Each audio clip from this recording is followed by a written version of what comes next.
Hello दोस्तों, आज की इस कहानी में आप सभी का स्वागत है। मेरा नाम खुशी है और अब मेरी उम्र 22 साल है। मैं एक सुंदर विवाहित जवान स्त्री हूँ। मेरा कद 5 फुट 6 इंच है और मेरा रंग साफ है। मेरा जिस्म बिल्कुल कारीगरी की तराशी हुई संगमरमर की मूर्ति की तरह है। मेरी शादी हुए 2 साल हो गए हैं और मेरा एक बेटा है जो कि मेरी शादी के 1 साल 3 माह बाद हुआ था और अब 9 माह का है। जब वह 4 माह का था तब मेरे पति का तबादला अमेरिका में हो गया था क्योंकि उनका क्षेत्र इंटरनेशनल था, इसलिए वह परिवार को अपने साथ नहीं ले जा सकते थे। उन्हें हर 11 माह के बाद 1 माह के लिए भारत आने की इजाजत थी। विदेश जाना उनकी मजबूरी थी, इसलिए मुझे और मेरे 4 माह के बेटे को अकेला छोड़ गए थे। हम अकेले न रहें, इसलिए मेरे पति ने मेरे ससुर यानी कि मेरे पिताजी को हमारे साथ रहने के लिए शहर बुला लिया था। मेरे ससुर जब हमारे साथ रहने के लिए आए तब उनकी उम्र 48 साल की थी। वह हमसे अलग गांव में रहते थे। मेरी सास की मृत्यु 1.5 साल पहले हो गई थी और पिछले 1 साल से ज्यादा वहीं पर गांव में अकेले ही रहते थे। पापा जी आर्मी में मेजर रह चुके थे और रिटायर्ड होने के बावजूद वह बहुत फुर्तीले थे। आर्मी में आर्मी के तौर तरीके और तहजीब वह अभी तक नहीं भूले थे।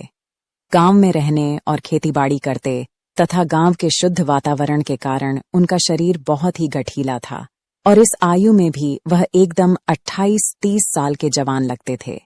पहले जब भी वह अपने सासू माँ के साथ हमारे घर आकर रहते थे तो मेरी पड़ोस ने उन्हें मेरे पति के बड़े भाई ही समझती थी। पति के जाने के बाद पिछले 7 माह से वह हमारे साथ ही रह रहे थे। पढ़े लिखे होने के कारण उनका उठना बैठना और पहनावा भी शहरवासियों जैसा है, इसलिए मेरे साथ घर में बहुत जल्दी एडजस्ट हो गए थे। घर के काम और बच्चों की देखभाल में मेरा हाथ बटा देते थे।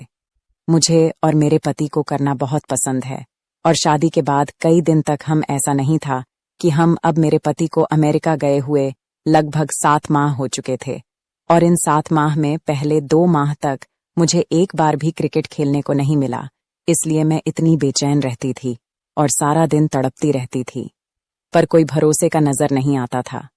लेकिन 5 महीने मुझे अचानक ही एक ऐसा अवसर मिला जिससे मुझे मेरी जिंदगी में बहुत बड़ी खुशी मिली और वह भी मेरी अभी तक जारी है।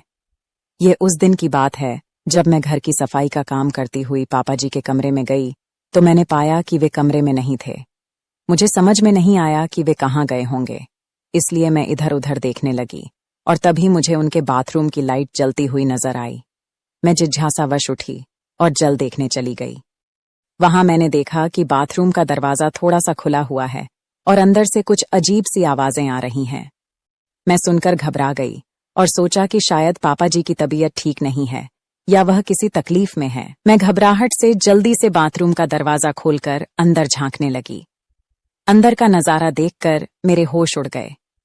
पापा जी अपने महाराज की बड़ी तसल्ली से मालिश कर रहे थे। इससे पहले मैं अपने आप को संभाल थी। तभी मैंने देखा कि पापा जी जोर जोर से सिसकियां ले रहे थे। यह सब देखकर मेरी नजर में जोर से एक लंबी सांस निकाली, जिससे सुनकर पापा जी ने पलटकर देखा और मुझे देखते ही गुस्से से बोले, तू यहां पर क्या कर रही है? उनके गुस्से से भरी आवाज सुनकर मैं डर गई और बिना आवाज दिए वहां से भाग गई। इस घटना के 2 घंटे बाद मैं तो उनके सामने भी नहीं गई, लेकिन दोपहर का खाना बनाने के समय बेटा तंग कर रहा था तो मुझे मजबूर होकर उसे उनके दोनों के लिए जाना पड़ा। तब बिल्कुल भी पापा सामान्य तरीके से पेश आए। इससे मेरी जान में जान आई और मैं भी उनके सामने आने जाने लगी तथा सामान्य तरीके से व्यवहार करने लगी। लेकिन उस घटना के बाद अगले दिन भी मैं उस नजारे के बारे में सोचती रही। अगले दिन रात को सोने के समय मेरा बेटा बहुत रोने लगा। जब वह चुप नहीं हुआ तो मैं उसे पापा जी के कमरे में ले गई और उन्हें देकर उनसे चुप करवाने का आग्रह किया। पापा जी ने गोद में लिया और मुझे तेल लाने को कहा। मैंने उन्हें तेल लाकर दिया तो उन्हें मेरे बेटे के पेट पर तेल मलना शुरू कर दिया। कुछ ही देर में बेटा चुप होकर उनकी गोदी में सो गया। पोते को दादा के पास छोड़कर मैं अपने कपड़े बदलने चली गई। तभी मेरे दिमाग में योजना आई कि अगर मैं पापा जी को अपनी झलक दिखलाऊं तो शायद कुछ बात बन जाए। अपने सारे कपड़े चेंज करके अपने गुलाबी रंग का पारदर्शी सा नाइट सूट गाउन पहना। फिर बेटे को पापा जी के कमरे में लेने के लिए गई। पापा जी ने मुझे उन कपड़ों में देखा और एक टक देख ही रहे थे। उनकी आंखों की चमक बता रही थी कि वह मेरे बिछाए हुए जाल में फंस जाएंगे। मुझे सिर्फ कुछ इंतजार करना पड़ेगा। जब मैंने पापा जी से बेटे को लेने के लिए हाथ बढ़ाया तो वह उन्हें देखते ही एकदम स्थिर हो गए। मैंने कहा, पापा जी, यह सो गया है, लाइए मैं इसको बिस्तर पर सुला दूं। तब हड़बड़ाकर उन्होंने कहा, यहीं यह अभी अभी सोया है, कच्ची नींद में है, इसलिए इसे अभी यहीं रहने दूं। मैं हाँ करती हुई अपने कमरे में चली गई। मुझे नींद नहीं आ रही थी, इसलिए मैं बहुत देर तक ऐसे ही करवटें बदलती रही। तभी मुझे याद आया कि मैंने बेटे को दूध पिलाया ही नहीं। मैं उठी और पापा जी के कमरे में गई तो पाया कि वह भी सो गए हैं। तब मैंने मन में आया कि मैं भी इसी कमरे में सो जाती हूँ, क्योंकि बेटा भी इसी कमरे में सोया हुआ है, और मैं उनके साथ वाले बेड पर लेट गई। बेटे को अपने पास खींचा और इतने में पापा जी की नींद में ही करवट बदली और सीधे होकर सोने लगे। मेरे बेटे का पेट भर चुका था, लेकिन मुझे नींद नहीं आ रही थी। मैंने बच्चे को अलग से सुला दिया और वहीं बैठकर पापा जी को निहारती रही। मैंने महसूस किया कि मैं क्रिकेट खेलकर जिंदगी का मजा चाहती हूँ। मैं अपना अकेलापन दूर करना चाहती हूँ, अपनी भूख मिटाना चाहती हूँ। इसके लिए अब मुझे मेरे पति की गैर हाजिरी में भरोसे का और पूरा संतुष्ट करने वाला पुरुष मिल चुका है। अब मैं और इंतजार नहीं कर सकती, और इसलिए मैंने अपनी सारी झिझक छोड़ी और मैं ससुर जी के पास जाकर बैठ गई।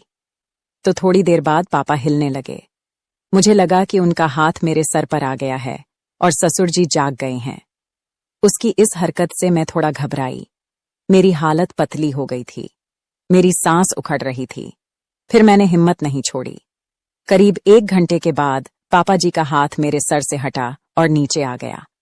उनकी इस हरकत से मैं बहुत ज्यादा प्रसन्न हुई। मुझे अभी मजा आना शुरू ही हुआ था कि पापा जी उठकर बैठ गए और उनकी नींद खुल गई थी। उन्होंने मुझे झटके के साथ अलग कर दिया। फिर उन्होंने उठकर एक लाइट जलाई और वह कच्चे होकर मुझे देखने लगे। मैंने जवाब दिया, पापा जी, मैं तो वही कर रही थी जो आप चाहते थे। पापा बोले, मैंने ऐसा करने को कब कहा है? तुम्हें ऐसा नहीं करना चाहिए था और माफ कर देना चाहिए था। पापा जी फिर बोले, मैंने आज तक आपको कोई भी आदेश का इशारा कभी नहीं टाला, तो मुझे कैसे मना मानती? मैंने उत्तर दिया, अरे मैं तो नींद में और सपने में था, जिससे यह सब तुम्हारी सांस कर रही थी, इसलिए मैंने ऐसा इशारा किया होगा। मैंने कहा, पापा जी, तो क्या हो गया? अगर मैंने इशारे को आपका देह समझकर आपकी सेवा भी कर दी, तो आपका सपना और मेरा कर्तव्य पूरा हो गए हैं। अरे तू बात क्यों नहीं समझ रही है? मैं नादान बनती हुई बोली। इससे पहले कि वह कुछ कहे और बात ज्यादा बिगड़े, मैं उठकर खड़ी हो गई। उन्हें आगे कुछ बोलने का कोई मौका दिए बिना मैं उनके पैरों को पकड़कर नीचे बैठ गई। पापा जी कुछ नहीं बोले और चुपचाप खड़े रहे। मैं समझ गई कि अब लोहा गर्म है और चोट मारने का समय आ गया है।